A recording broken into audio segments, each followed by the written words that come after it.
Please go Cool. on. So Yeah. I already introduced myself. So Yeah. the talk today will be about, like, the jam would be about entry into the world of React.js. So we'll be looking at the fundamentals of React.js, and at the end of the jam, you will be able to build some basic React apps yourself. Okay, so let's see the agenda. First, why we need React. Second, uh, JSX, and third is React specific concepts like function components, state, event handling, props, and lists. Okay, so this is the agenda. And so let's answer the first question: why we need React? The first thing is that when we build big apps, we need to build them in modular fashion, such that multiple teams can work on individual parts without breaking like other people's code. So first reason is that. And in JavaScript, JavaScript supports everything. Like, there is no fixed way of doing things. You can do it 10 n number of ways. So but in React you have a constrained way of doing things, and the React way of doing things. And because we follow that way, our apps are more modular. And again, the second reason is that the way we build the app should be standardized. Suppose a new member joined the team.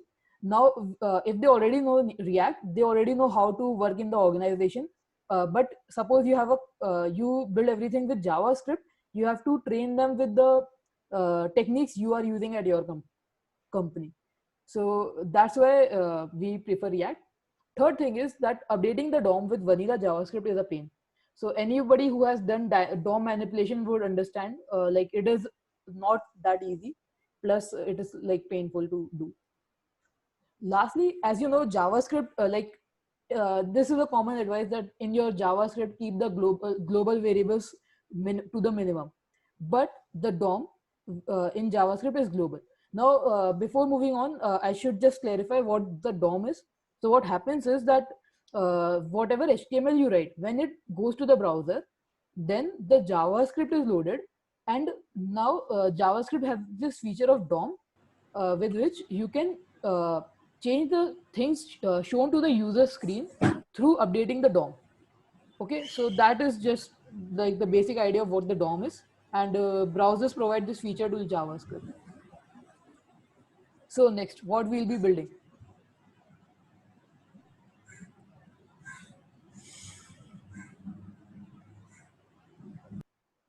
So this is like a stocks app sort of thing, where let's say you have Facebook stocks, and you are seeing like the number of stocks you have currently. And if you click on buy, you can get more stocks, and if you sell, you can sell your stocks, and the value decreases. So this is like intentionally a very basic app, so that you get to understand the concepts more, and not get overwhelmed with the complexity of a normal application. So now that we have seen the app, let's see how we build the app. So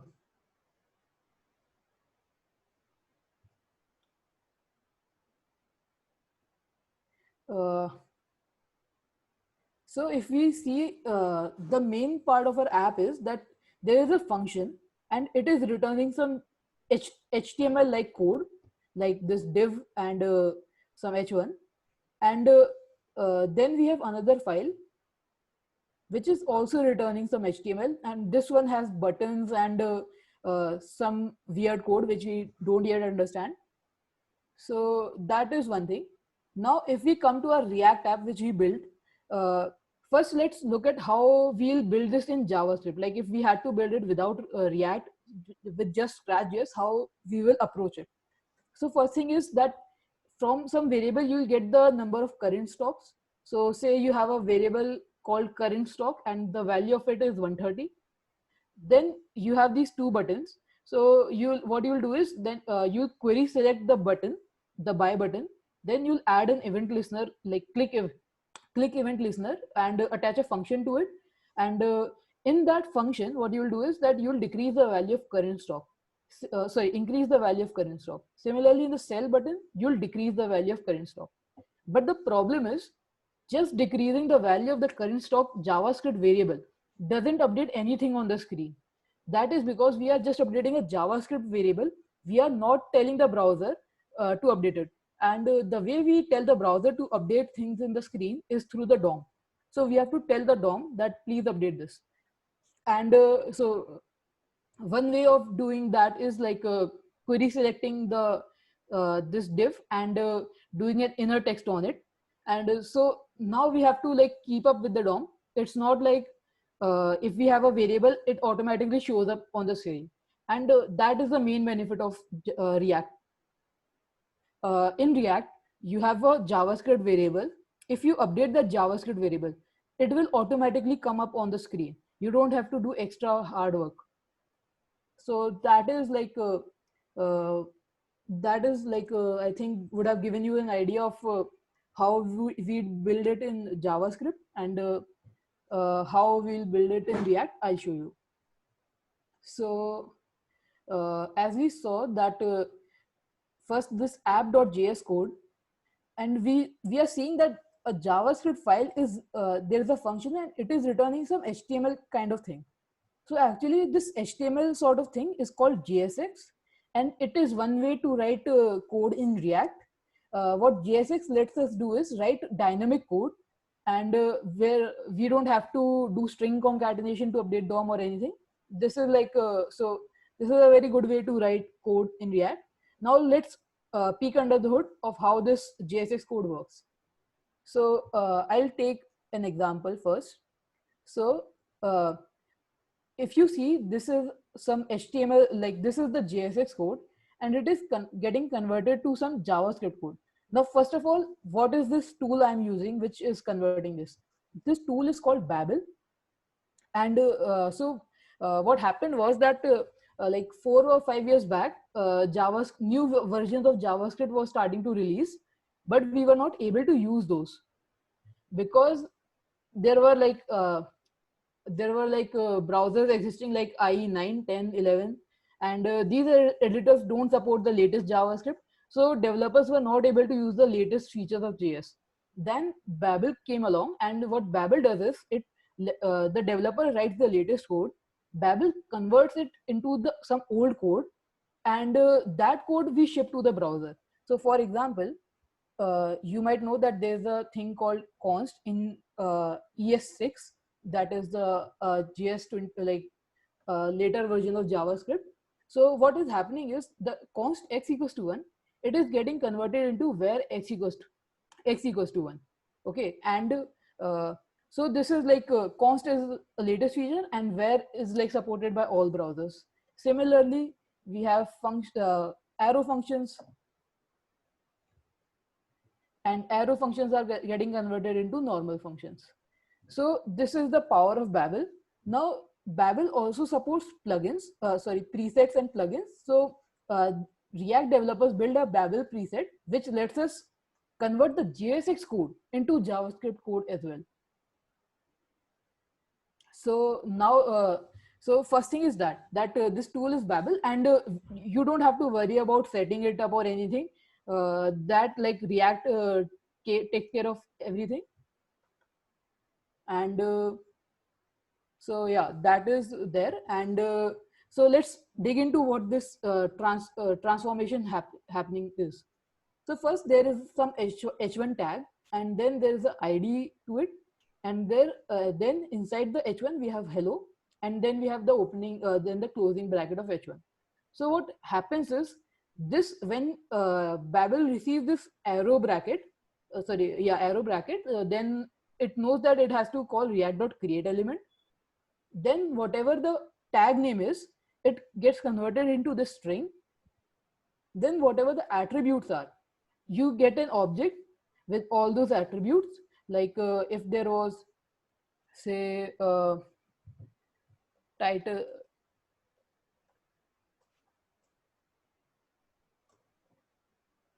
if you had this, then there would be more arguments, so more object keys.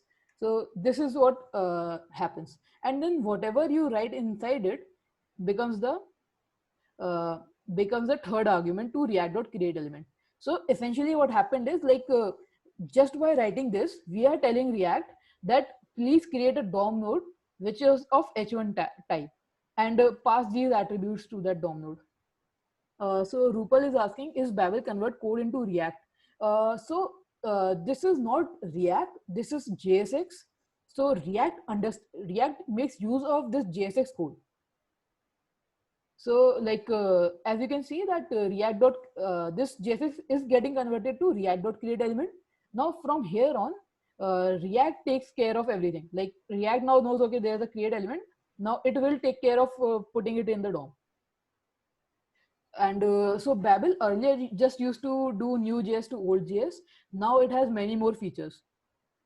So because of these presets and plugins, it can do a lot more things than just converting new JS to old JS.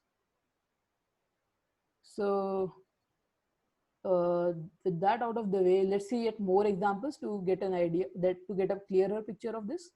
So like I already covered that H1.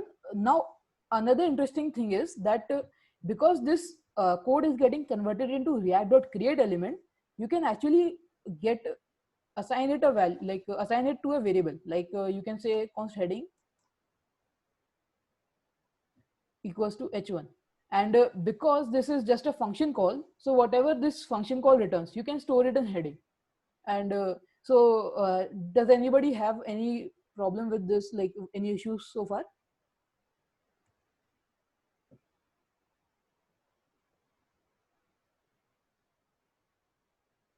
Cool. So let's move on to another example. So one thing is, like, you must be wondering that what is the advantage of this JSX? Like if we are just writing HTML in a JavaScript file, what is the advantage? The advantage is because this is the JavaScript file, you can do whatever things you can do in JavaScript. Like in JavaScript, you have one, if you do 1 plus 2, it gives you 3, right? But in HTML, if you write 1 plus 2 anywhere, it will always remain 1 plus 2, and in the browser it will show 1 plus 2 only, it will never show 3. But since this is JavaScript file, if you do 1 plus 2, it will get converted to 3. Like so this tool just doesn't run the code, it is just transforming the code, running, like I can show in the console, like 1 plus 2 gets you 3, but in HTML it's never the case. You can't do calculations there.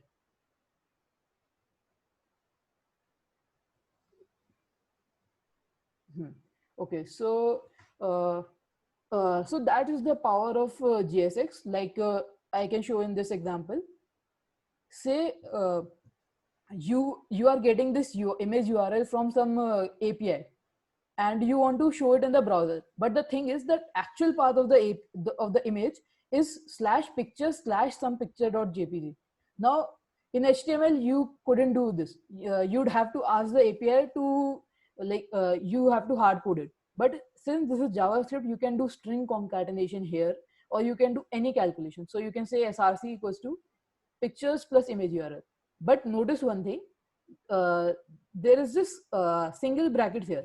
In the alt there is double quotes, but in src there is single brackets. Let's try to remove these and see what happens if we remove those. What happens is, like if you see, when we use double quotes, it says that src is assigned a value which is actually a string. So it is not a JavaScript expression anymore, it is actually becoming a string. And so this is one thing. But if I bring back the curly braces, what happens is this becomes a JavaScript expression. So since this becomes a JavaScript expression, this can actually execute in the browser, and the string concatenation will happen. So somebody is asking something in chat. So is JSX used for adding JS in our HTML without using DOM? JSX is used for adding HTML code inside the browser without, like React internally do use DOM, because there is no other way to update anything on the screen without the DOM. But React abstracts it such that we don't have to take care of it. We just have to write normal JSX, and React behind the scenes render that onto the DOM, onto the browser using the DOM. So that is the power, another power of React, that we don't have to worry about this. And so side note, that since React abstracts away the DOM, React can actually, what we can actually do is write this same code and build a website with it, and using the same code we can build an Android app with it as well. Because we are writing the React code, then we can tell React that should it render to the DOM or should it render to an Android app. So this is also another power of React.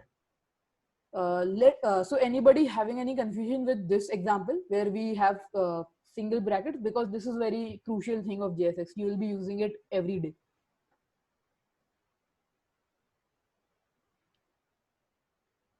Yeah, so somebody is asking like isn't React Native required? Yeah, React Native is required. So React Native tells React that you should render to Android app instead of like other things. Okay, so everybody says that it's clear. So I'll move on. Another one thing. So Abhishek is asking, same source code. You can reuse some part of your code. Like some things you can reuse. Some things you will have to write separately for all. Uh, it would be like it is like very hard to reuse the exact same things in all the places. But yeah, there you can share a lot of code.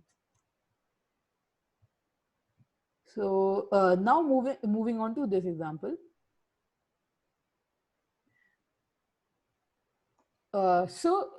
This is like another input tag which we normally write in our HTML, but there are some differences. First, this type equals to text is same, but if we see at the value, we are actually assigning it the value 100, but in the curly braces. So what is the difference? The difference is if we use double quotes, when we use double quote, this becomes a string. But suppose you want to pass it a number, like you actually want a number. So in HTML, you don't have numbers or booleans, you only have strings. But in JSX, because this is JavaScript, you have all the like JavaScript things like booleans, arrays, objects, functions, everything. So we'll be taking a look at those in the end part of it. But for now, I can just tell you this, like you can pass numbers directly here. Then this very strange thing is that we are using class name instead of class. In a normal input tag in the HTML, suppose this is HTML, we have input and we have class equals to, right? But in JSX, we have to write class name. So that is because inside JavaScript, there is no class property on DOM nodes. There is actually a class name property, and React wants you to use that one. So that is one thing to remember. And similarly, there is in browsers, there is no max capital length, there is max length in HTML. But in React, in JSX, we have to write max capital L. Yeah, and another reason is because class is a keyword in JavaScript, so that is also a reason.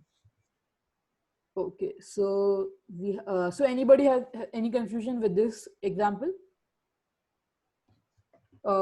Is everybody able to hear me? Okay, so somebody is having trouble, but okay.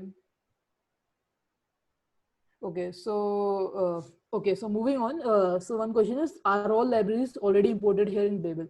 No, actually they are not imported.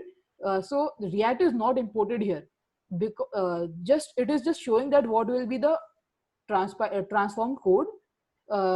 If you actually execute this code, it will error because it will say that React not found, and so this is just converting it. Let's switch gears and look at a more complex example of JSX.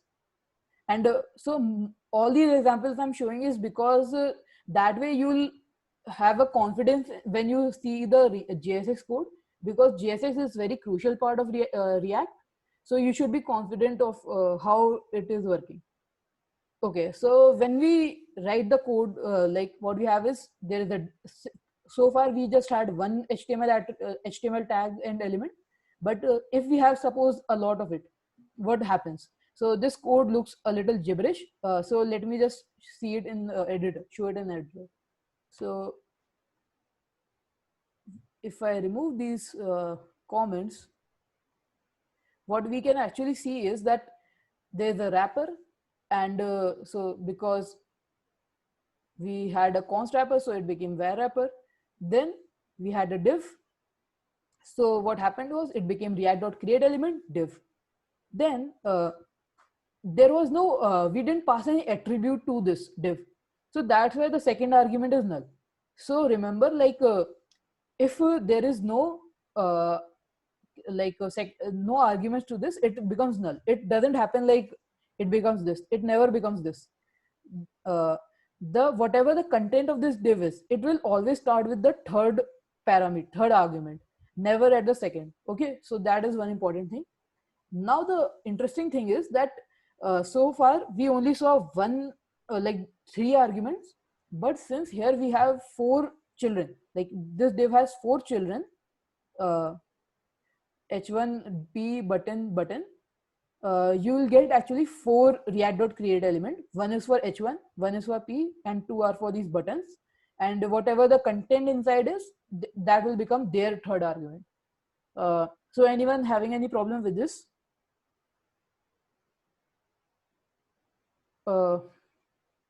Does GSX code always go into the return which is under render? So that I'll come into later, like when we discuss components. Right now, let's keep it aside. I'm answering the to Samuel. So is self-closing tag necessary for input elements? No, it is not necessary. But since you write HTML, inside HTML you have self-closing tag, it is better to use the same here.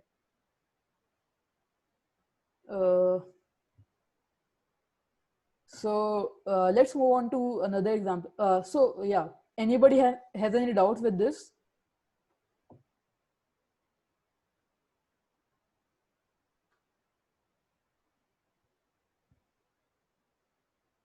Nice, smart audience. Okay, so next example. Now it is like we have more nested code, and so let's look at what happens to the when we convert it. So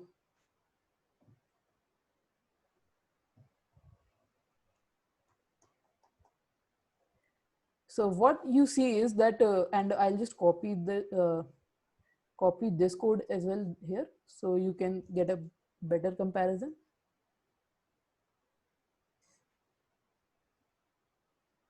Okay, so I think it is still visible.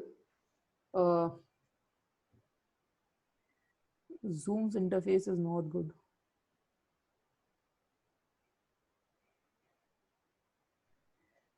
So somebody is asking what is the second argument in create element. That is an object containing all the attributes. So if this div had some id, then this will become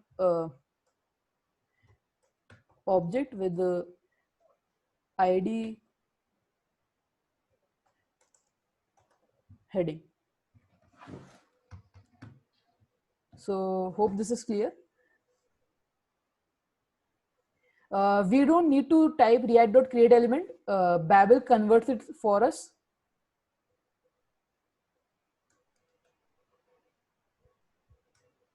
Okay, so we actually just have to write this code and it will get converted to this. Okay, so in this example, we have a const wrapper, and there's a div, and I'll remove this. So then it has an h1, a p, and then there is a div, and in that div we have 2 buttons. So let's look at what happens. First we get a div, second argument is null. Then for the h1, we get a react.create element h1. For the p, we get a react.create element p. Then for the div, we get react.create element div. Second argument is null. And now since these 2 buttons are the children of this div, so what will happen is this create element will get the third and fourth argument, these buttons. So like this is how you get nested code. So what could happen is that this in turn could have react.create element. Like if you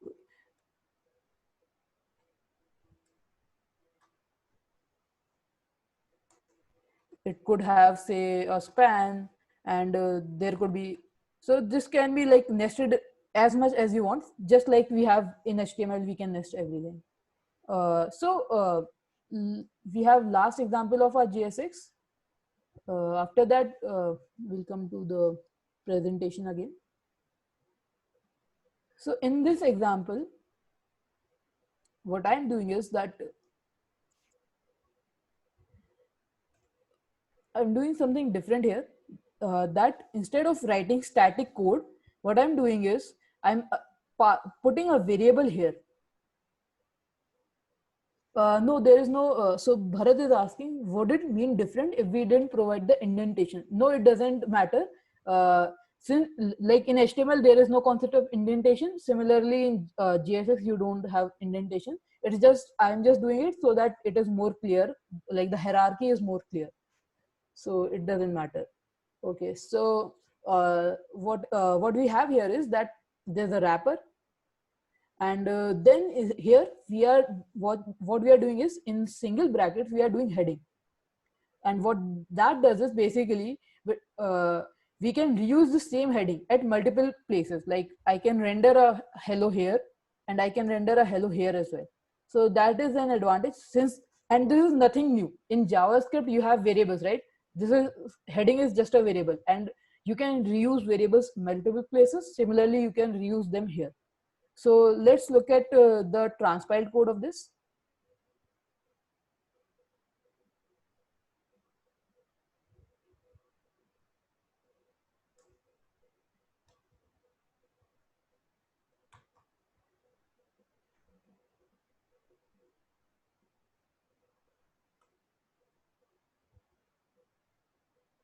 So if you see what happened is, like, you get a div, so you do react.createElements single quote div, then there is no attribute, so the second argument is null.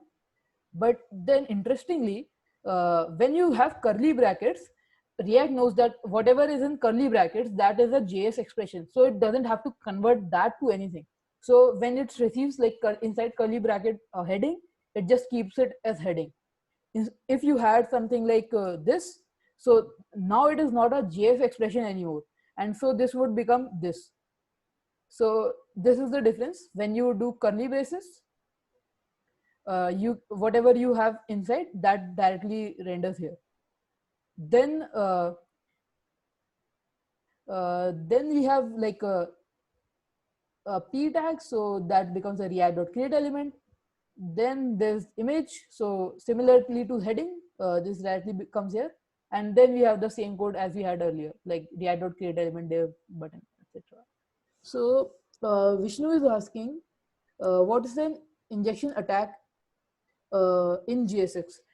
So I think that would be like out of scope of this jam, but you can contact me on Twitter and we can discuss about it.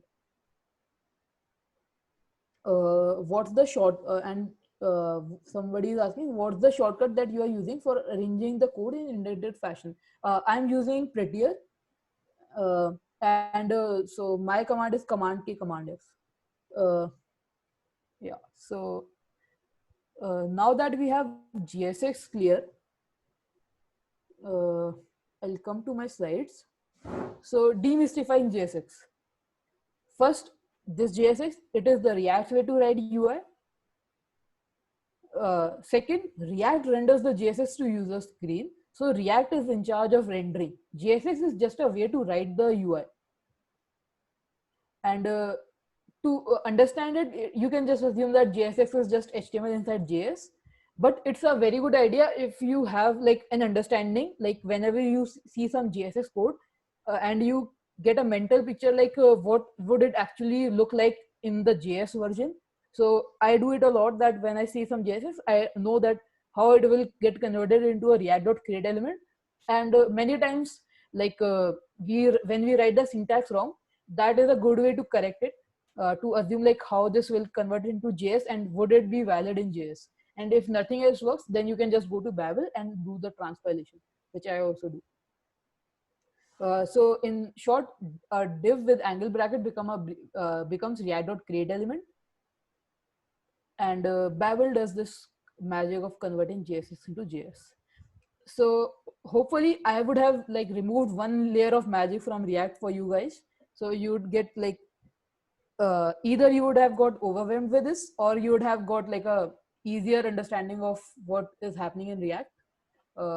Can I get some like answers on the chat?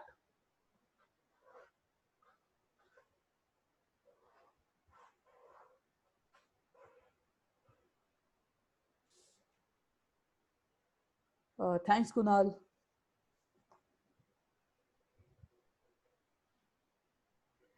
Cool. So one thing I was concerned was like to show a lot of JSX before getting into the like more parts of React, but I thought it was very necessary that you understand JSX. Uh, next we'll be going on to the reason React is so popular, and that is function components. So what is that? So suppose you have some UI like a button, and say it is a add to cart button. Say you are building Amazon.com and you have a add to cart button. Now that add to cart button appears in many places in the website. Now if you just had HTML, you would have to copy paste that button code at many places. You had to write the HTML. You would have to either use the CSS, same CSS there as well, and you would have to write the JS logic as well to add event listener on the button, uh, to make API calls or whatever. So so that is like normal JS. But in React you have components. What is components is like you mix all these behavior into one function. Now this function will be responsible to show the UI like a button, how does it look, adding the CSS and adding the behavior of it, like attaching event listener, like click event listener, so that when the button gets clicked certain actions happen. So all these things you can bundle up into one function, and then you can reuse it inside all your app. Next is yeah, we can reuse these blocks multiple times. Think of it as Lego blocks. That is a very popular analogy people use. And from like a brief overview, it is like function components are JS function with some extra rules. And these rules tell React to add some magic to the functions. And that's like how React function components differ from normal functions. And so let me show you in action what actually is happening.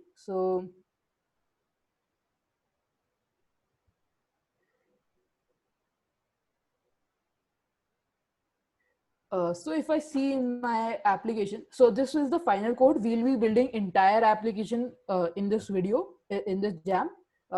This is like I have on GitHub, I have a final branch where I've pushed the final code, but we'll be building everything from scratch.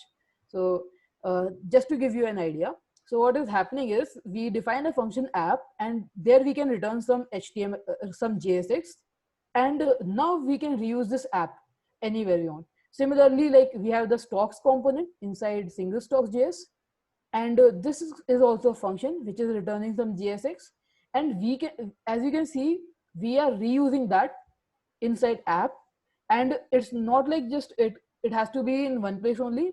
It can be reused at multiple places. Uh, so if we see the JSX of this, what is happening is that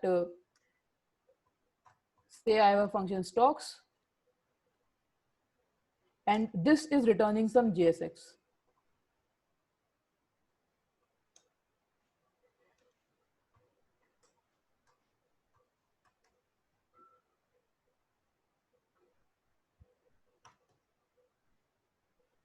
Cool. And now you can see that inside the function stocks, this JSX became React.create element double quotes div. But as you saw that what we are doing inside the our code is that we are rendering stocks just like like a HTML tag. So when we do this, what happens is just like with div, it is also becoming a React.create element. But since this starts with the like a capital letter, what JSX does is not convert it into a string. it keeps it as it is. So if you see, if I have app, it will be a string. If I have a capital, it will be there. And any now you can have anything here, and it will convert like this. So what is happening here basically is that since this is not a string, and since this thing is not a string, it is actually, we are telling React that this is the function which you have to call. So if it was a string, React would have just rendered inside the browser, it would have rendered stocks. But since we do a capital, what React will do is it will call this function, and whatever this function returns, it will render that. So that this will be rendered. So is that difference clear?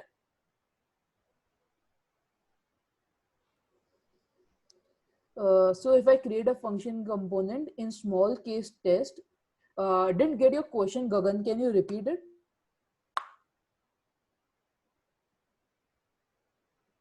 Gagan?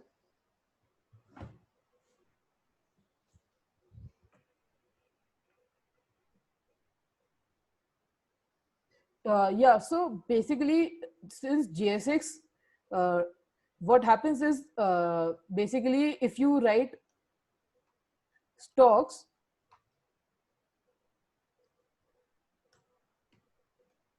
uh, React doesn't know that HTML has a stocks div or tag or not. It will just tell the browser that there should be a stocks.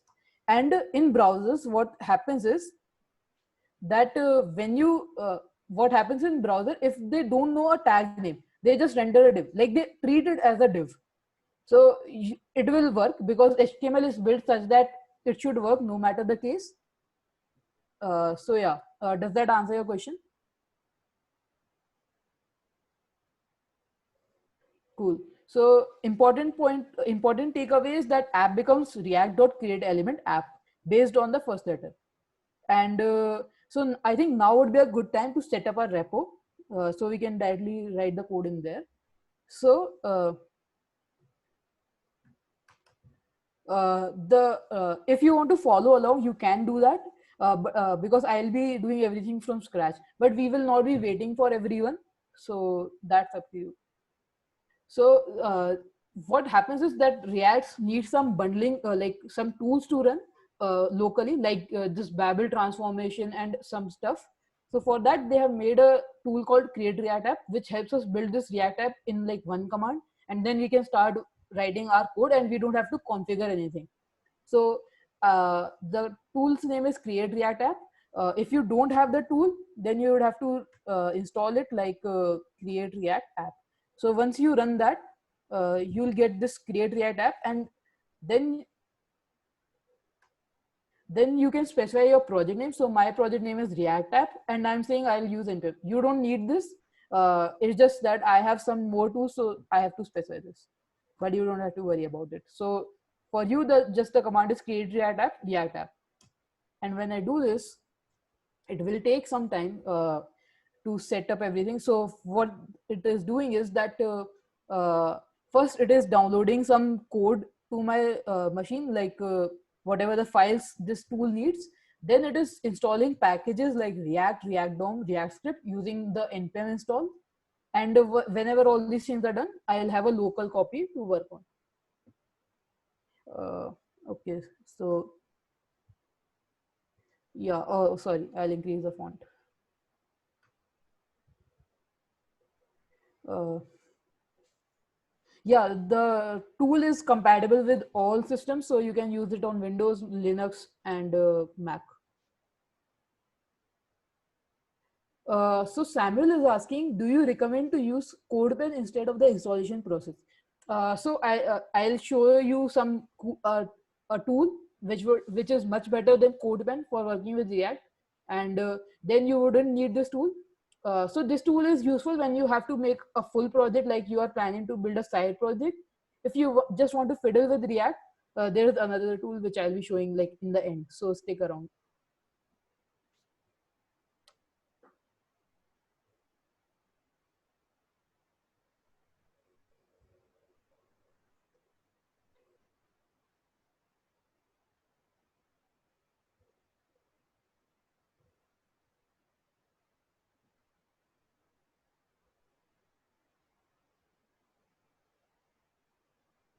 I'm execute like I have a folder workshop repos, and there I executed the command. So if I see in my folder, there's a React app, and now I can enter this React app. And this is actually now a Git repo, and it has a package JSON. So if you have worked with any NPM project, you would know that there's a package JSON. And let me just open this. So I'm using VS Code.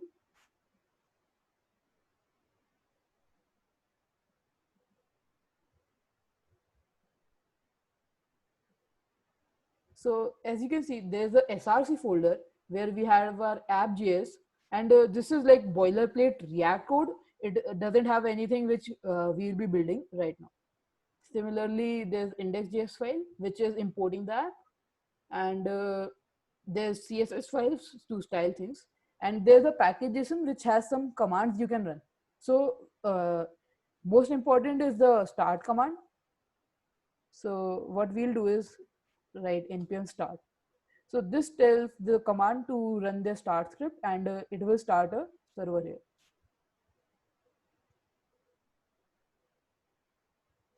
So this is what React gives you by default, and we'll be clearing everything. So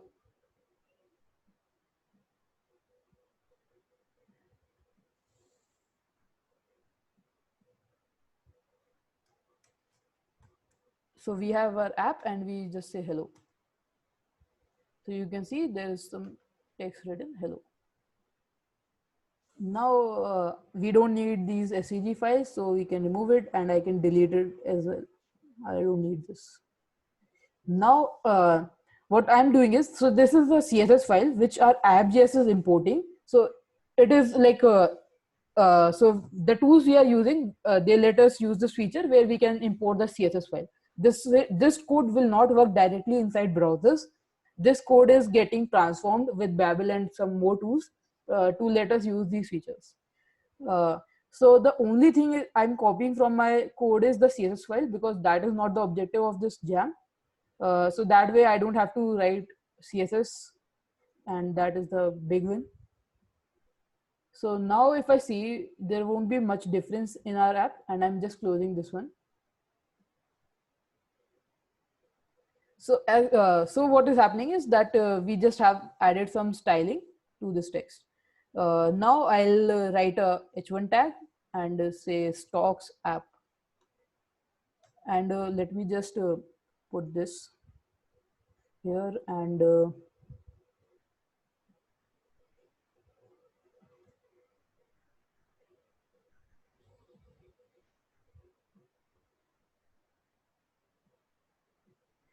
so is everything visible right now, or do I need to increase the font?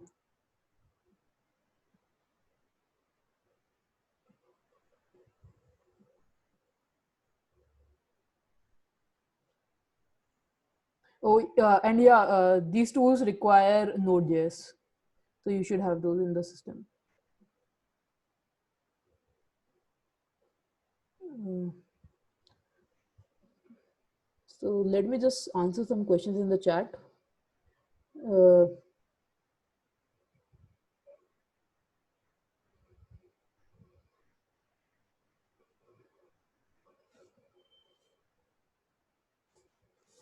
should we write create code in CMD in Windows? Yeah. Does the React website has more size as compared to a normal website? Yeah, definitely, because we are loading React JS in our application. That will definitely be longer than the normal website.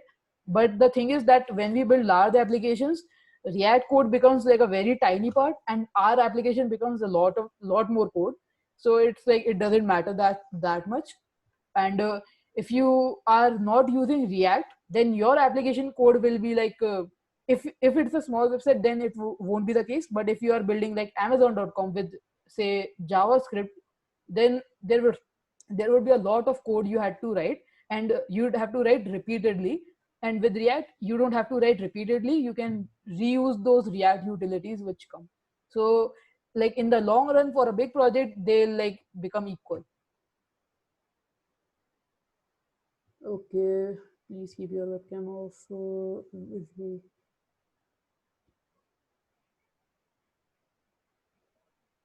So yeah, if people want to use Code Sandbox to follow along, they can. I'll just post a link to that as well. So this is the Code Sandbox I have made. So if somebody just wants to follow along the code, they can just see the code in here. The code is like everything is already done in the Code Sandbox. They can follow it as well. So yeah, let's. Can you share CSS in the chat window? Okay, so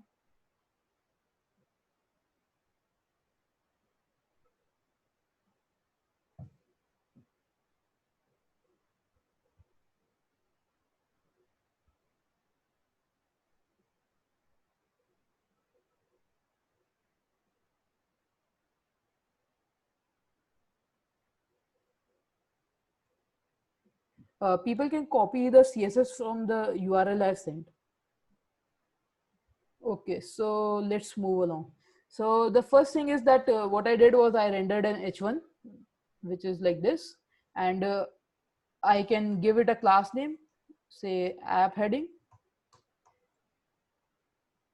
And as you see, some changes happen because in our CSS we have written that app heading margin bottom 30 pixels. So that's why there's some changes happening. So throughout this jam, I'll be writing these code, and the CSS will pick those up and style things automatically. Okay, so let's write some more JSX here to get a feel for it. So we'll have a p tag, and it will say hello. So as you can see, that also gets rendered.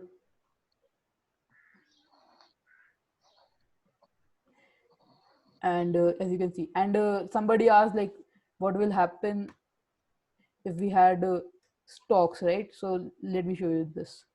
So what is happening is there's body, there's a div, there's the app, then there's the stocks.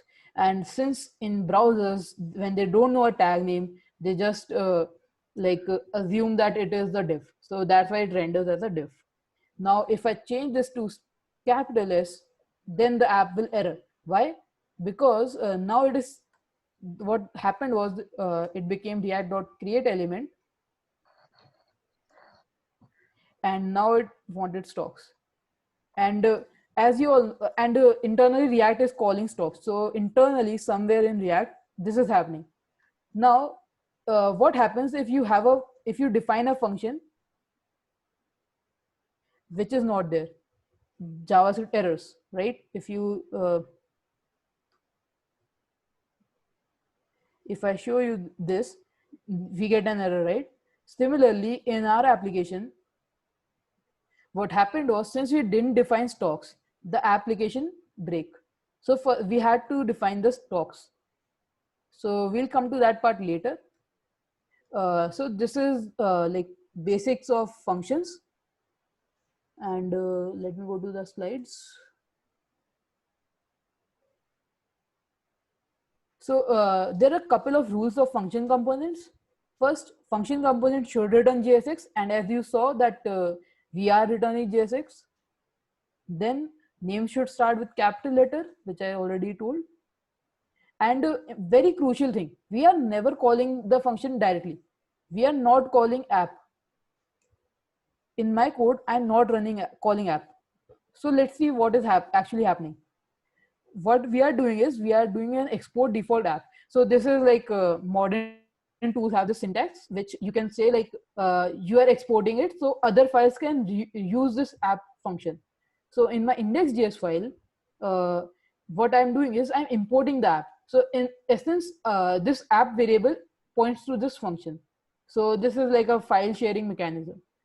And inside here, what I have is I am importing React, and I'm importing React DOM from these libraries. So as I told like in the starting of the video of the jam, that when we import React from React, this is just React.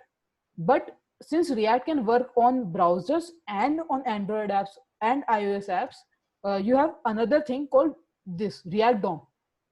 So when you use React DOM, it works in the browser. If you use say React Native, it works in Android app.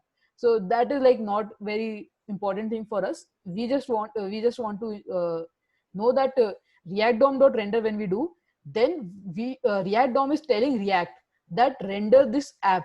Basically, React DOM is telling React that call this app function, and then whatever the app function returns, React will render it on the screen. So anyone has any problem with this?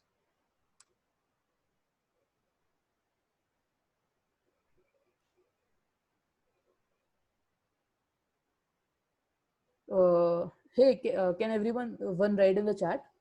So strict mode we can ignore for now. Yeah, I think we are good to go. Okay, cool.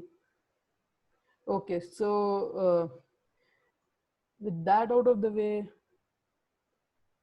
we have already covered Babel and function components. Okay, so let's now get the things rendered on the screen which we want. So uh, first we'll create another file which will be called stocks single stock.js. Now this file will have a function called stocks which will return some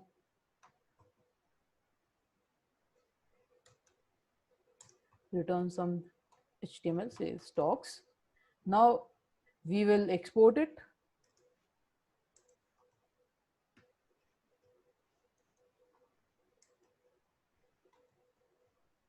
So when we export it, we can now import it inside our app. So import stocks from /single stock.js. So this .js is optional. You can write it, you can avoid it. So by default, it assumes JS, and if it is a CSS file, you have to specify .css. Now, why does this break? As soon as we import it, it breaks. That is because uh, first let me see some errors. Will you explain service worker later? So no, this jam will not cover service worker. So render function, yeah, render function means it does displaying. uh, okay, thanks for answering, Gagan. Okay, so why does this break? So this break because when you write this code in this file, what is happening is it is becoming react.create element div and other things. Now React is not defined in this file, right? If we do a.b, it will say error because a is not defined. That's why it is breaking. So we have to import React here as well.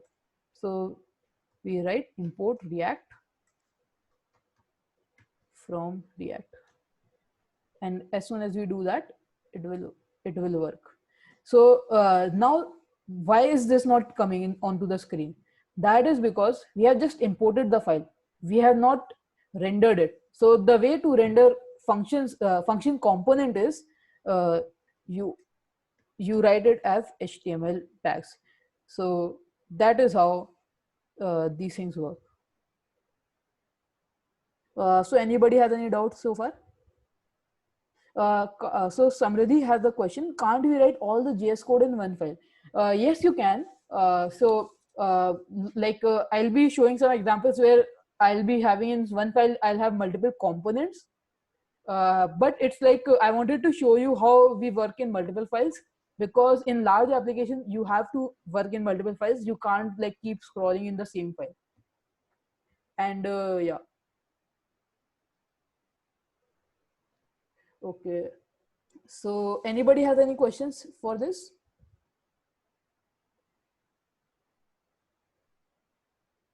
Where we have to write this code, the one you sent with, in that all code is written already.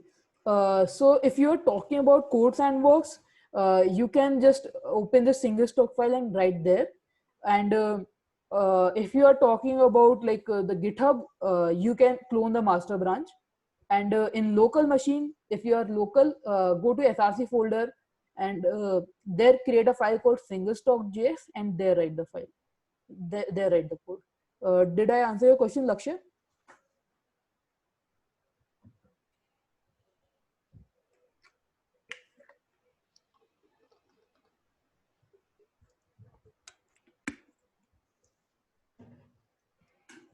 Okay, so moving on.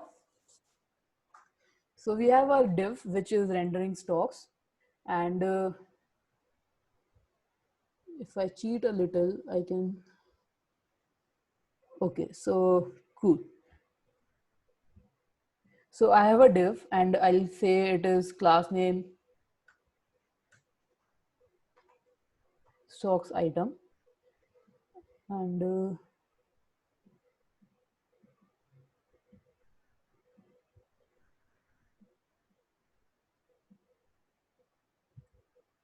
okay, is it stock item? Yeah. So uh,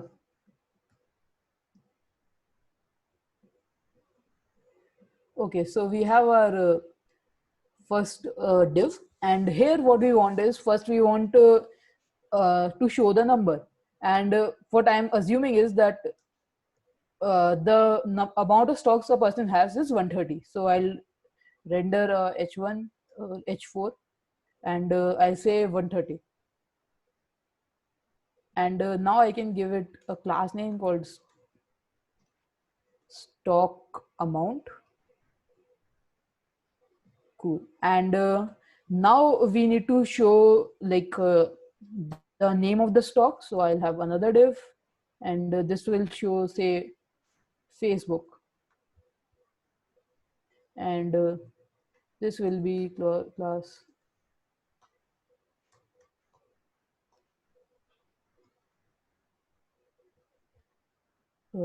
Okay, so it is stock title. Next, we need another. We'll have a span. I'm just using multiple type of tags just to show you that you can write anything. And here I'll show like the code. And oh yeah, I forgot to mention one thing. Like in the tools we are using, you don't have to refresh the browser. When you hit Control S, when you save, it automatically updates in the browser. Somebody is asking in the chat, how is that JSON package used? Which JSON package are you referring to? Are you referring to the package JSON file? Thanks, Gagan, for answering. Okay, so I'll give it a class name stock code. Okay, so next what we have? So we have now we want to show two buttons. So I'll have one button, it will say buy. Then I'll have another button, it will say sell. Okay, and these are looking very ugly. So let's just quickly give them styles. So stock.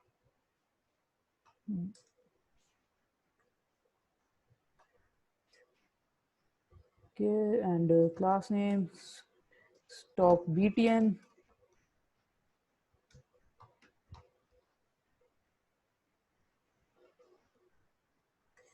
Okay, and here we'll have class name.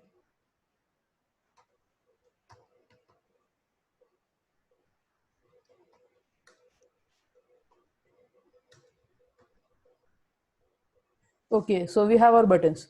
So as you can see, we got our UI ready, but nothing happens when we click on the buy button, and nothing happens when you click on the sell button.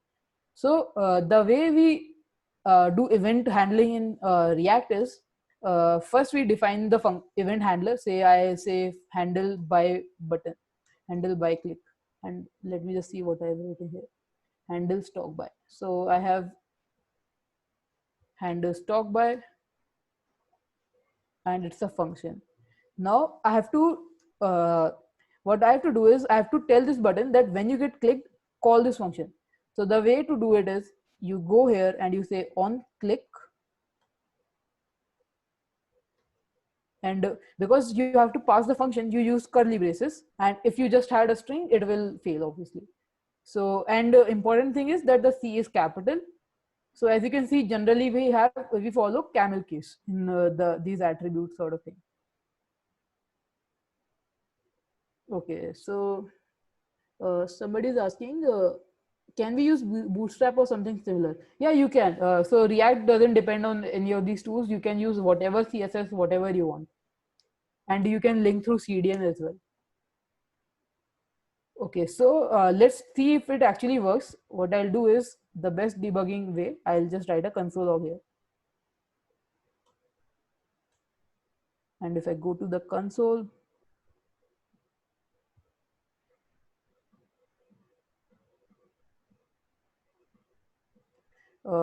let's just refresh. And if I click buy, it will say hello.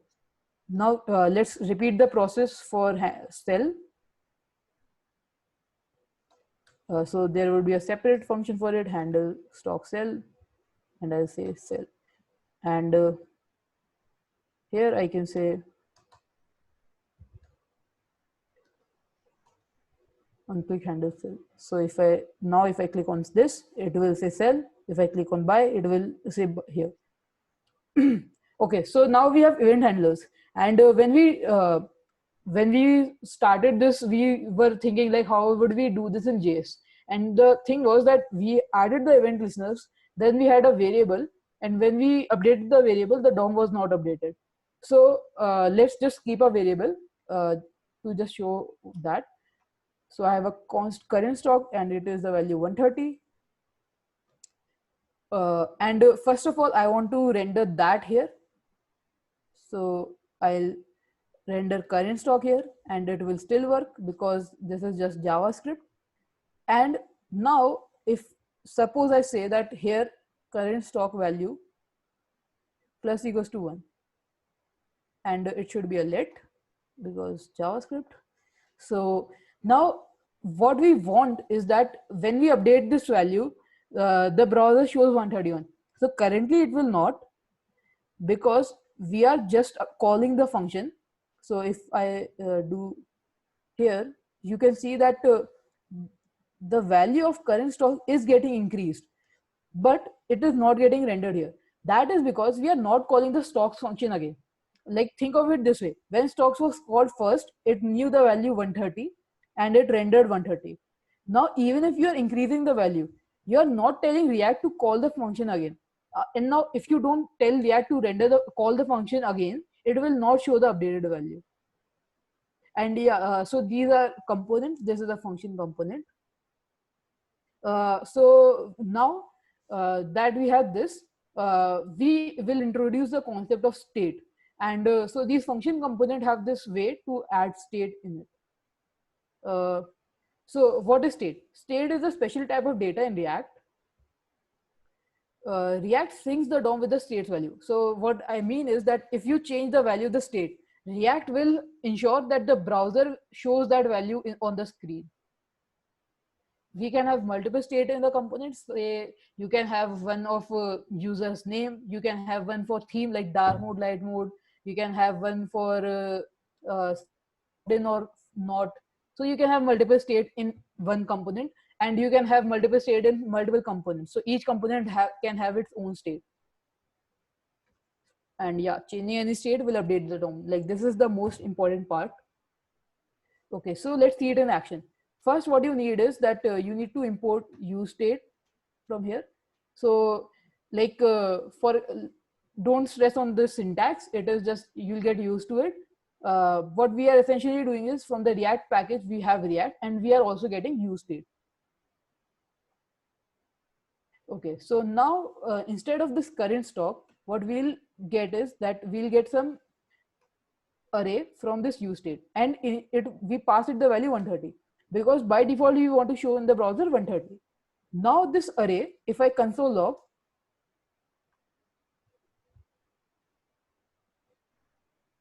can't type today, and I'll just put 130 here, and just clean this up. Now if I do this, what is happening is, inside the array we are getting two items. First is 130 and second is a function. So one way I can do is that I can get these value like a equals to ARR 0 and b equals to ARR 1. But another way is that I can just say a comma b equals to useState 30. what that will do is put the value like whatever the use state is returning, the first item will get to A and the second item will get to B. Now if I put this A here, it will still show 130, and if I say 200 here, it will show 200. So let's put back 130 here.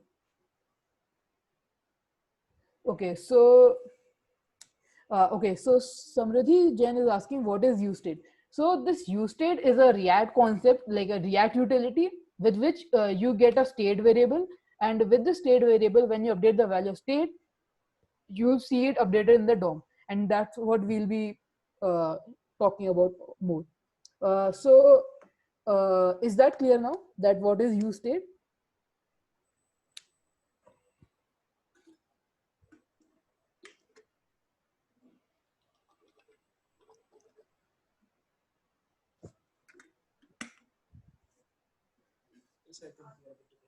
Okay, so like we'll be exploring use state in more detail now. So first thing that to notice, that when you call use state, it gives you two items. First is A, second is B. In the A, you get the initial value. So whatever you pass here, you get an A. And then you render it here. So it is showing 130. Now, since these are just items, I can name it anything. So I can say like state, stock amount, and I can say the second is set state, stock amount. And now if I render it here, it will show 130. And now let's move to the interesting part, that now what we want is that when we call the handle stock by, it should increase the value to 131. So what we'll do is that I'll just put here 131 for now. And if I click on buy, it will show 131.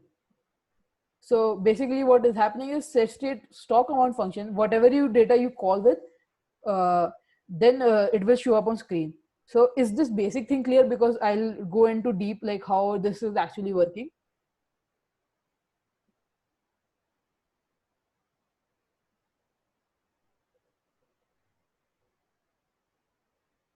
Cool.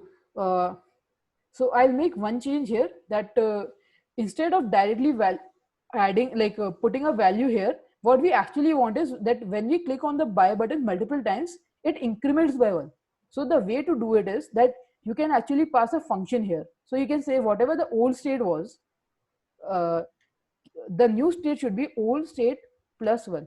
And this is the arrow function which we are passing here. So what, like currently when we click here, the old state was 130. So we are saying that 130 plus 1, 131, return that, and set state will put the value 131 in the DOM.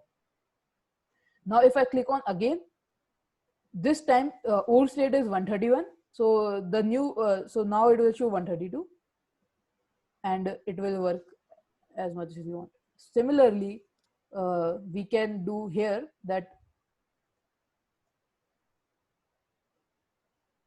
if I do here this, then it will decrement. So we got our basic functionality working.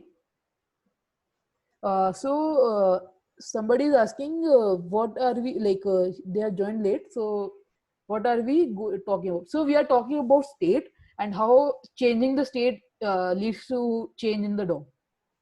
Okay, so now that we have looked at what is happening, that how we update the state, does anybody have any questions so far?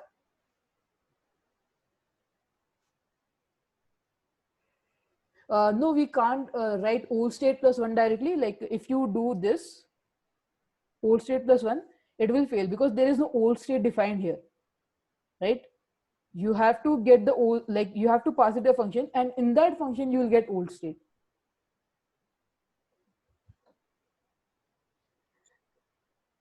There are other ways also, but I don't want to confuse you with so many methods. This is like the standard method that you will be using. Yeah, so Harshit is asking, yeah, Harshit, you can do that. Like you can use the set state amount, but it will lead to errors. Like you can Google about those stuff. So this is like the recommended way. and you'd be happier using this in the long run. Okay, so now is this clear to everybody?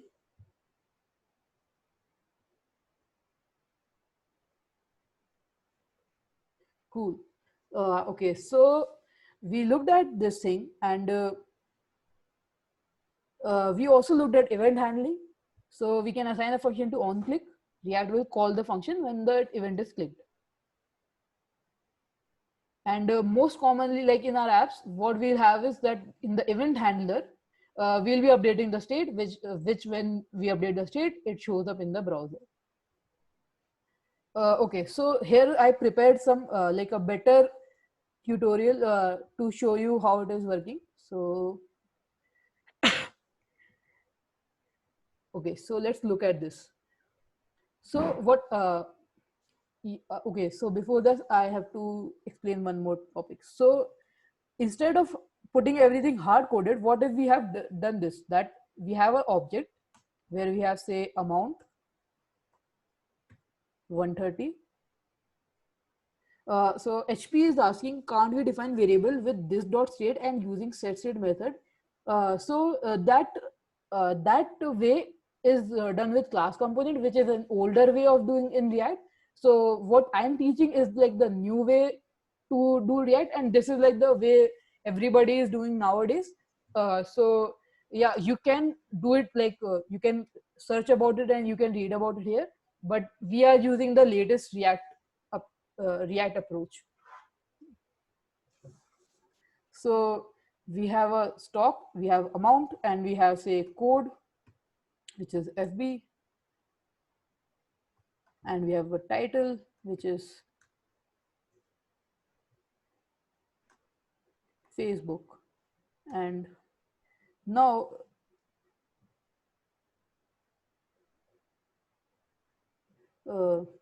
so now what we can do is I'll hide that, and now for Facebook I can say stock.title, and here I can say stock.code, and here also I have to say stock.amount. So now if I change this, it will show here. So we can like what we are doing is that we are getting this data from an object, and so because these are object, we have to use curly braces here.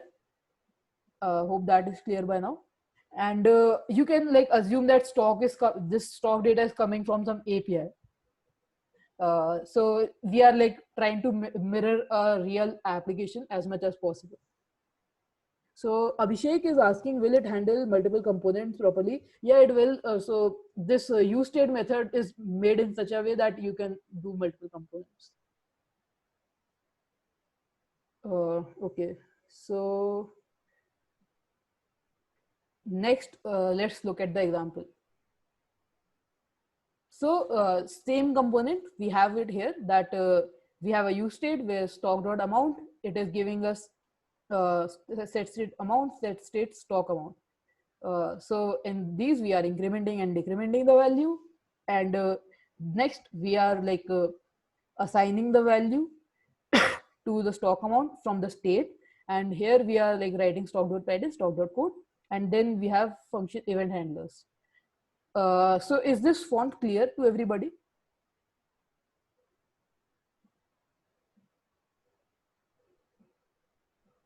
Okay, cool.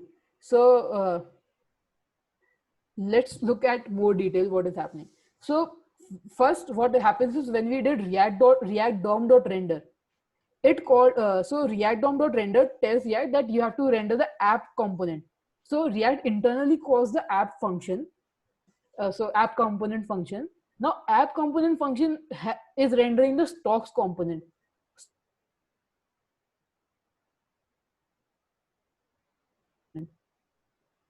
And so when we get to the stocks component, basically React is calling stocks. So that I hope is clear.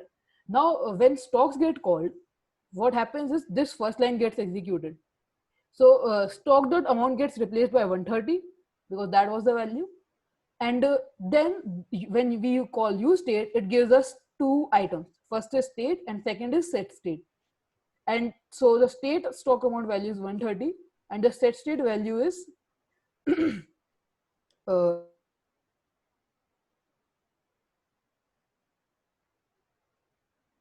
has shared a problem. Let me just search once.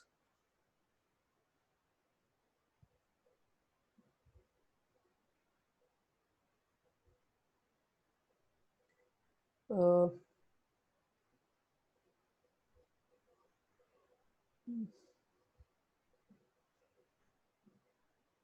what is happening? Just wait 1 second. Okay, cool. So somebody saying React recap is not working. What? Okay, so that is not the URL. If you see the slides, so the URL is bit.ly react state, react hyphen state.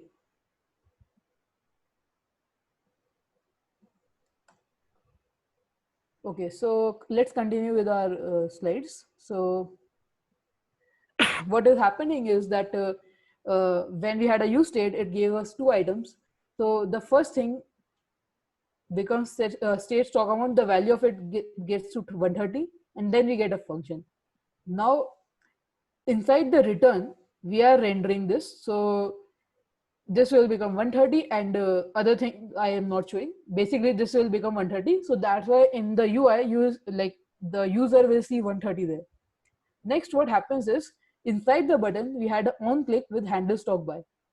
Suppose user clicks on this, then what will happen is that since we have an on click here, React will call handle stock by. So when handle stock by gets called, it calls set state stock amount.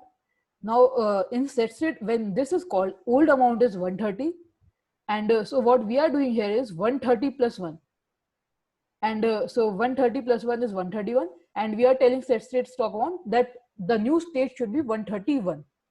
So when this set state function gets called, this set state function tells React to call to re-render the stocks component, and by re-rendering it is like calling the stocks function again. So uh, can everybody hear me? Somebody said that they are not able to.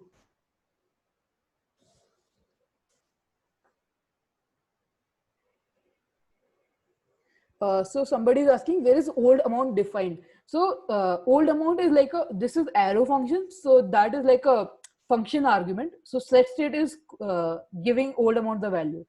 You can look into arrow functions like later. For now, you can just see like old amount contains the previous state value. So first time it is 130, next time it will be 131.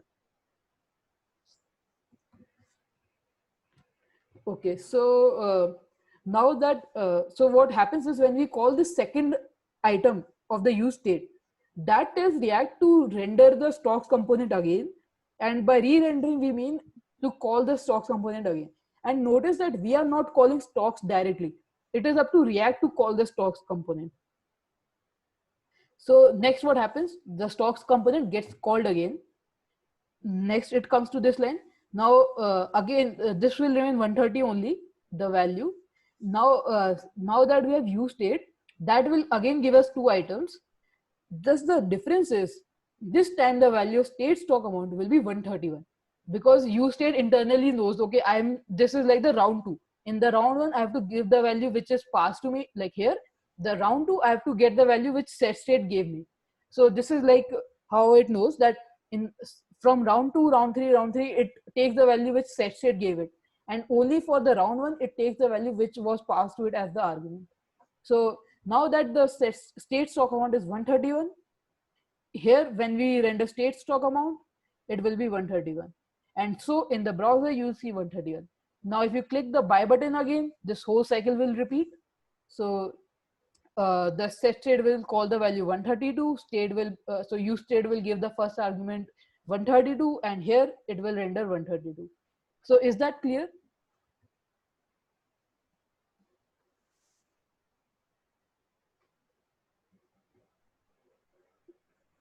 uh, I'm hoping that people ask questions, because like this is a very crucial topic. So if you have any type of question, do ask, because this is like a, I wouldn't say that it is a very easy topic.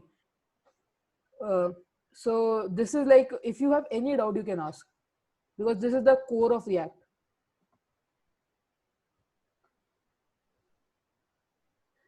So my PC is asking, all the information is provided in various React lessons in case I miss something. I didn't exactly get what you're saying. So Nandana is asking, the variable name old state or old amount does not matter. Yeah, the name doesn't matter.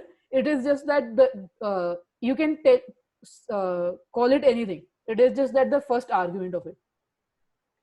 Can we have more than one argument in use state? No, you can't have multiple argument. But if you want, like if you want to store the stock object inside state, you can, like, you can have the first argument as an object or an array. Can you explain what we are doing in the first line of stocks? Cool. Like by first line, I mean, I think you mean the second line. So in second line, basically we are calling the use state function, and this is a React specific function, and that helps us deal with state. So it gives us two items. One is the current state, and the second is the update state. So current state, you get the latest value of the state, and you can show it to the in the UI. With the set state, which is the updater function, you can change the state value, and when you change this, the new value will show in the UI. Does that answer your question, Abhishek?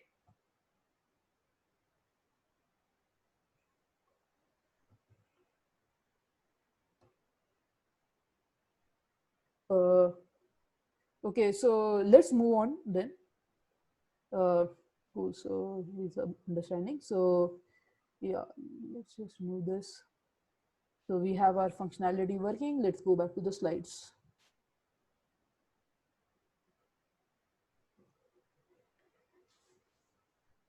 Now we'll talk about something which is like this is a very easy topic compared to what we just learned. So if you like getting overwhelmed, this is like easy thing. So first is functions. Like your first question would be like, if this component is a function, now function have arguments. How do we have arguments in these components? Like because the main, like if you just had a function, say sum, which always returns 2, which always return 2, would it be of any use? It won't be. The advantage of function is that you can pass it arguments like a comma b, and you can do things based on those functions. So you can call sum with the 1 comma 2, you can call it with 11 comma 21, right? And it will give you different values. So that is the core benefit of a function. Now, how do we get this benefit in React? The thing is that we are not calling stocks. We are not calling stocks. So we can say like 1 comma 2. What we are actually doing is that inside the app, we are rendering it like here. So like probably your guess is like, if HTML we have attributes, can we have attributes here? Yes, we can. So if I say a equals to double quote b, yeah, a equals to 1 would be better. So if I say double quotes 1, what happens is here I get, you can say anything here, like it can be anything, but I'll like it is a convention to call it props. Now let me just console log this. When I do console log props, what you can see is that I am getting an object which is which has a key a equals to 1. So what happened was that since this is a, it is becoming this, and if I say it is something like this, it will be this. Now what actually happened is we are getting string, but suppose we want to like add two numbers. So instead of passing string, what we can do is we can pass number, and for numbers, since it is not a string, we have to use curly brackets. So now we get a number. Similarly, we can for b we can get say 2, and now if you see, the props has 2 objects. Any questions so far?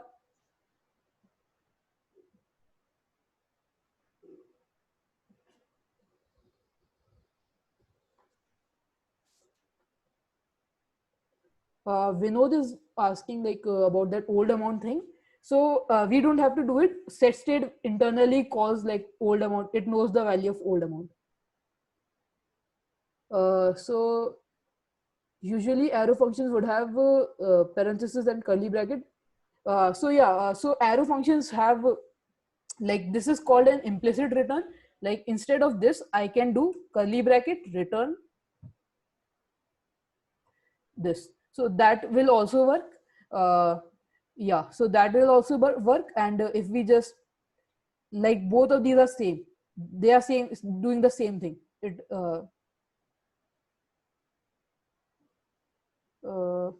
so what is Gagan is asking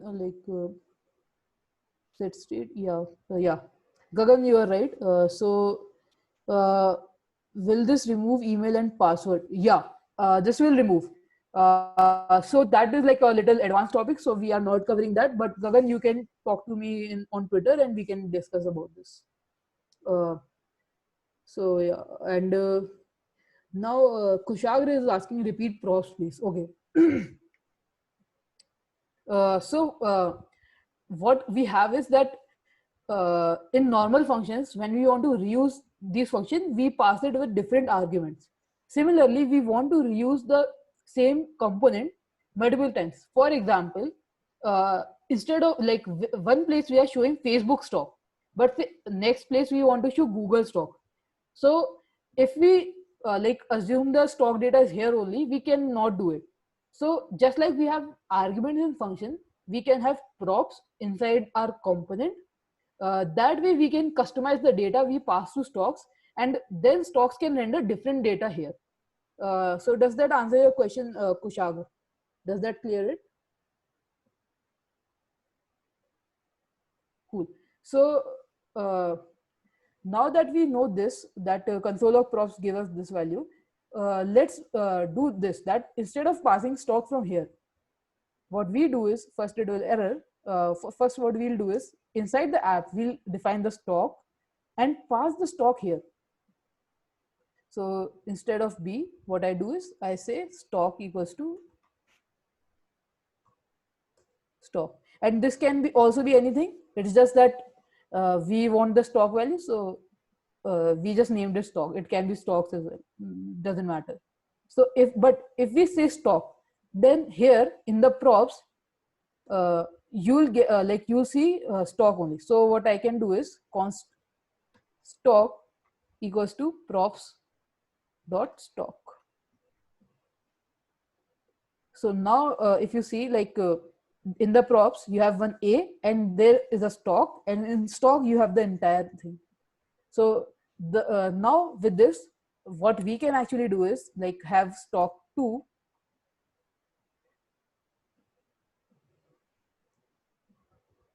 and here it could be like Google stock, and here it could be Google. And now we can for another stock we can have the stocks again, and here pass stock equals to stock 2. Now if you see, without any hassle, we can reuse the same thing here. And the interesting part is that if I click on buy, the stocks of only of Facebook change. If we sell, only their change. And if we click here, only this stocks are increasing and decreasing. So that way we can reuse the same component for different stocks with minimal code. And in my application, I don't need these, so I'll just remove those. So any doubt here?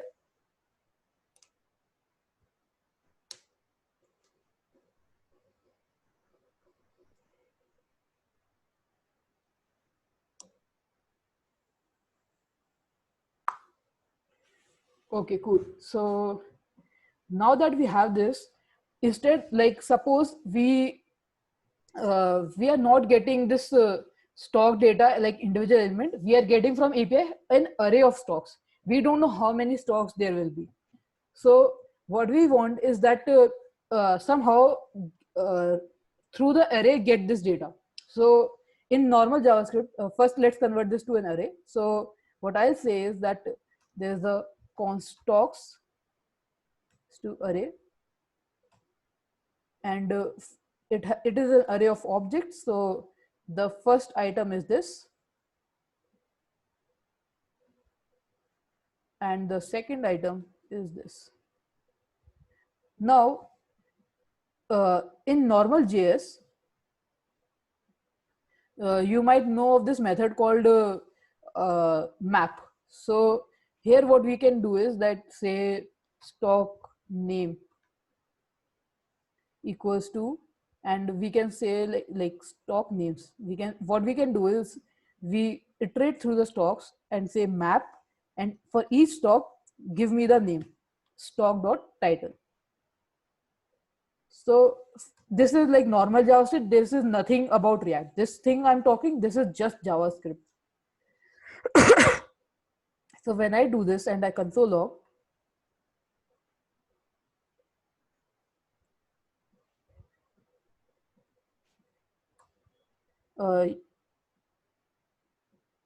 and let me just remove this console log from here.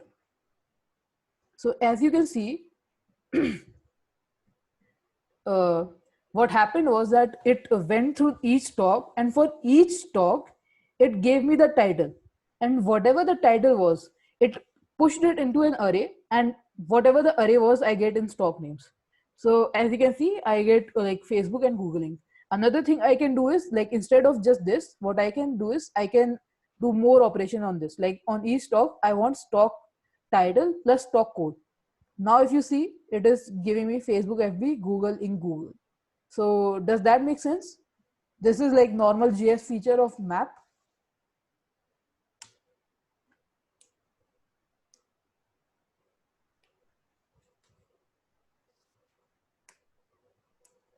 Cool. So just like we have this stock names, what we can actually do is like stock, say I'll just say JSX stock names. And what I can do is I'll map through this, and I'll just use the curly braces because it is much easier to understand. So here what I'm saying is return a div with the same thing, like stock title dot stock code, and obviously we need curly braces here. So now if I console log this, see what happens. We just like we got an array for that, we also get an array here, but this is like an object, and similarly we get another object here. Let me make it more visible. So if you see, like these are like two objects, and as you can see, this is the type is div. So basically what happened was that this div, basically just like we did a normal here, a normal operation here, since JSX is actually a react.create element, what happened was that whatever react.create element returns, that is also appended to the array. So react.create element returns an object, so that's why we got an array of objects. But this thing is like, I just wanted to show you for the concept of it, but in real practice, see how simple it will be. Like we don't have to do such, like we don't have to deal with the object. What I'll do is that inside my whatever the function app is returning, I'll do curly braces, I'll iterate through the stocks, and I'll map it, and whatever the stock is, I'll return it. And notice this is not curly braces. Like if I use curly braces, let me show you that. So in curly braces, I'm saying return div with stock title, stock code, and notice what happens.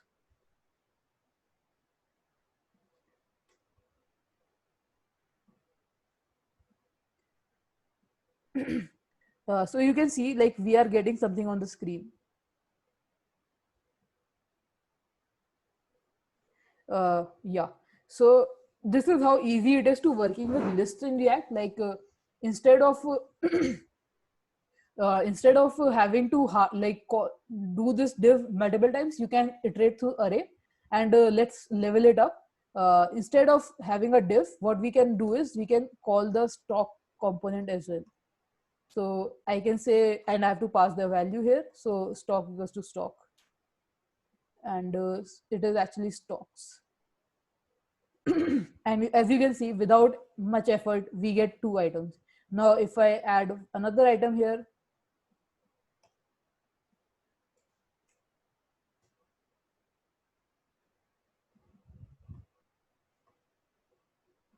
you see we get 3 items. So does that make sense?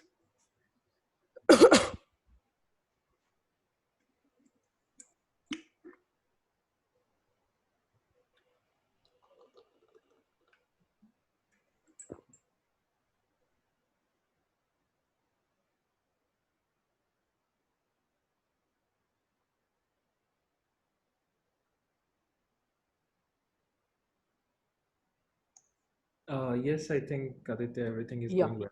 And also, just a reminder for everyone, in case you need, please keep having some water. And I know, like it has been like some time when we started the session. So yeah, feel free to like stretch yourself or have some water, and then Yeah, I'm doing the same. yeah.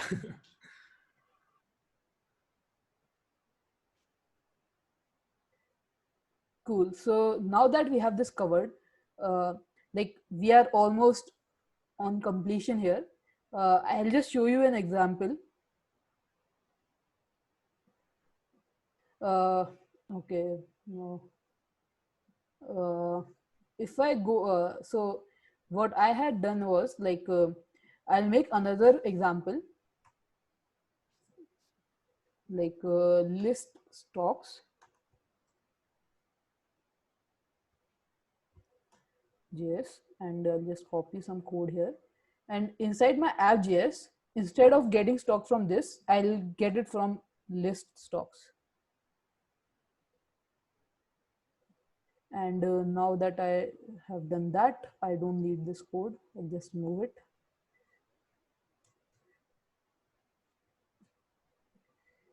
This data.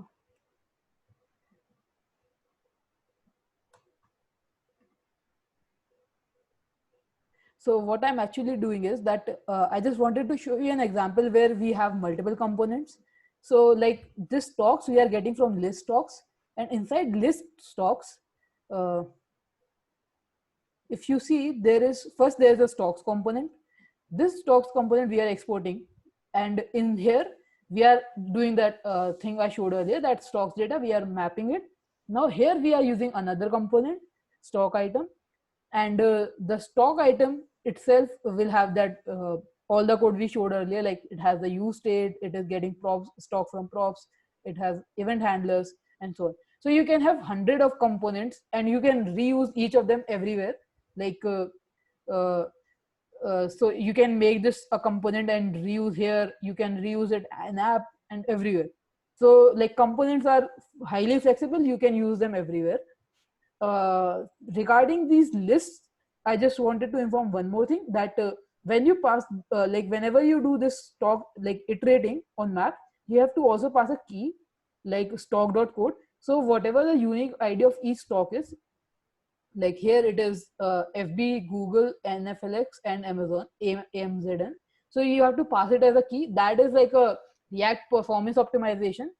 Uh, this is like one way to React performance improves. So if you see, like if I remove this key, React will shout at us that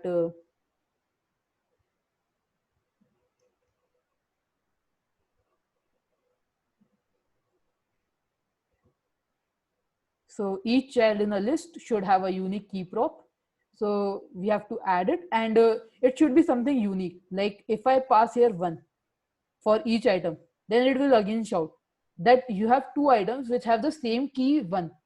You have to be unique for each. So think of it as like in your database you have multiple items, so each item has a unique ID. Like if Amazon has 10 products, then each product will have a unique ID. So we just have to pass that ID here so that React can optimize, React can have better performance. And that is how we get multiple of these. And yeah, so let's just complete the slides. So somebody is asking use of key. Basically, it's just a performance optimization. That way, React knows, okay, I have already rendered this component. You can dig deeper like yourself. That would be like out of scope of this jam. Okay, so let's continue with our presentation. So like in props, function have argument, function component have props. And another thing is, if a component prop changes, it will re-render. Like as you know that whenever the value of this changes is changing, it will re-render. Like stock item will re-render. So if I have to show you an example, let me make another component here, like function button, and it returns a button. And here I'll say uh, so I'll say props.name. So here if I render the button,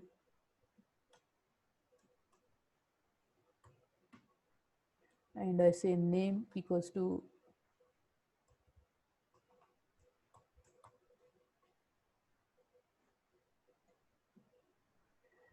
so you can see that there's a button rendering.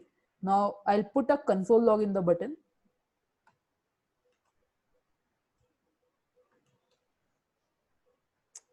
Put the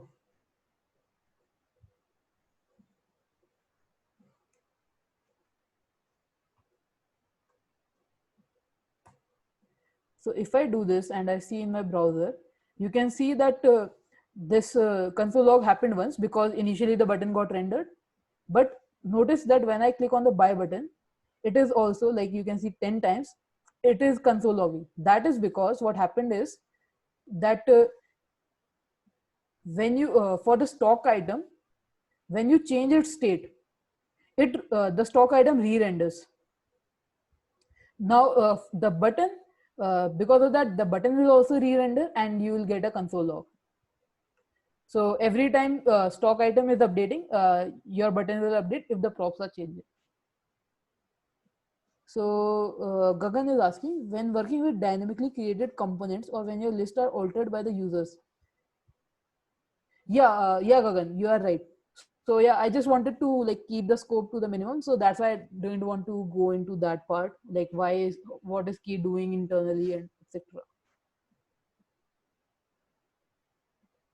Okay, so yeah, any questions with this, like how props work?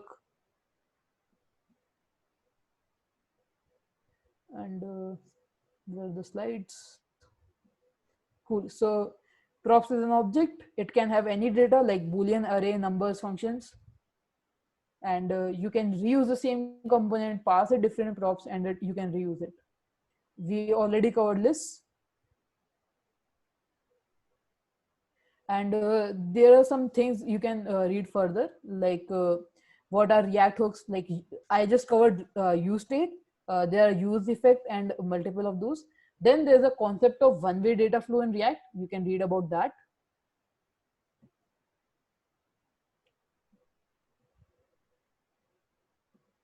uh, and so as I told you, like instead of class you have class name. So there are a bunch of these where it is a little different, so you can search in on this link.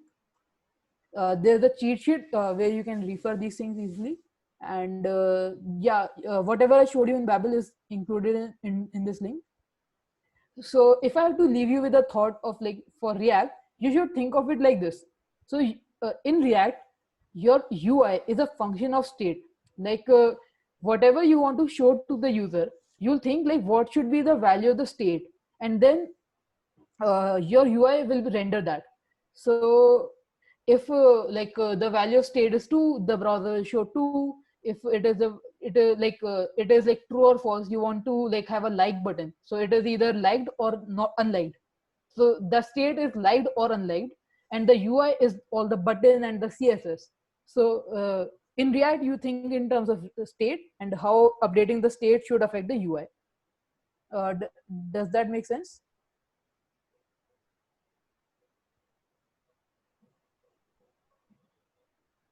Yeah, I'll be sharing the PPT. Yeah, so the slides which I'm currently showing are on this link. The code, GitHub code is here, and that uh, that animation slide that I showed, which showed React State, is here. So you can see it in the slides only. And yeah, so if you want to ask any questions or you want to read like new React articles, you can subscribe to my newsletter. You can go to the link. Uh, and yeah, so let me just copy the link here.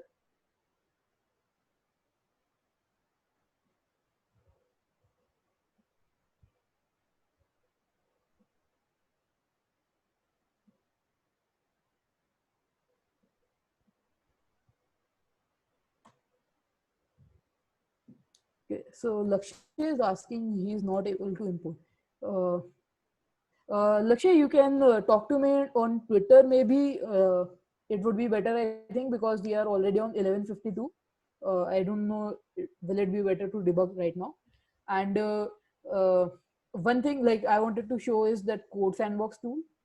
So when you are building a proper project, then it makes sense to use Create React app. But if you are just wanting to experiment with something, then it is a hassle to set up a new project locally and then install everything and work. So for that, there's a tool called codesandbox.io. There you can directly start writing your React code and it will show up right on the right side, like as you can see, like you can see here. So this is a very nice tool. Like if you want to just try something out and say you read something in the React docs and you want to try, you can just open codesandbox.io. So I'll share the link again in case anybody missed.